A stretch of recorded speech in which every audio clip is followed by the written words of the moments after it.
భద్రాద్రి కొత్తగూడెం జిల్లా అశ్వాపురం మండలం మల్లెల మడుగు గ్రామ పంచాయతీ కార్యాలయంలో పిల్లల భద్రత మరియు డ్రగ్స్ నిర్మూలనపై ప్రత్యేక అవగాహన సదస్సు నిర్వహించారు. ఈ కార్యక్రమాన్ని ఈగల్ ఫోర్స్ తెలంగాణ సౌజన్యంతో అశ్వాపురం పోలీస్ శాఖ ఏర్పాటు చేసింది.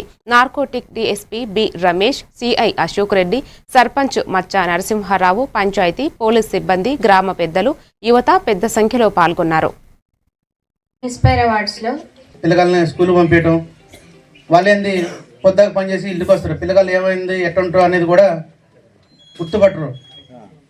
కాబట్టి అలాంటి మహమ్మారి డ్రగ్స్ అనేది అంతరించడం కోసం ఈ ముఖ్యమంత్రి గారు ఈ ప్రత్యేకమైన ప్రోగ్రాం పెట్టారు. సమూలంగా నాశనం చేయాలంటే ప్రజలందరి భాగస్వామ్యం అనేది అవసరం. ఎక్కడైతే అమ్ముతా ఉన్నారు, ఎవరు సరఫరా చేస్తూ ఉన్నారు, ఎట్లా ఉందని ప్రతి ఒక్కరు కనుక దానికి సంబంధించిన సమాచారం ఇవ్వడం, ప్రతి ఒక్కరు కూడా దాన్ని నిర్మూలించాలని కోరుకుంటే ఏదైనా నిర్మూలించడం అనేది సాధ్యమే. చదువుతున్న క్రమంలో బ్యాడ్ ఫ్రెండ్స్ జమ అవుతుంటారు. ఎట్లా, నువ్వు ఇలా స్కూల్కి పోతావు, టీచర్ ఒక హోంవర్క్ ఇస్తుంది, సాయంత్రం 4 గంటలకు పోయి హోంవర్క్ చేయాలి. అప్పుడు ఒక ఫ్రెండ్ వస్తాడు, నీకేం కాదులే రేపు చేద్దాము, ఈరోజు ఏదో ఒకటి చెప్పొచ్చు, మా అమ్మ పని చెప్పింది, లేకపోతే నాకు జ్వరం వచ్చింది అని ఒక రోజు తప్పిస్తారు. వాడు నెక్స్ట్ డే ఇంకోటి కూడా చెప్తాడు. ఆ రోజు ఏం చెప్తాడు, స్కూల్ ఎగ్గొట్టే ప్రోగ్రాం చెప్తాడు.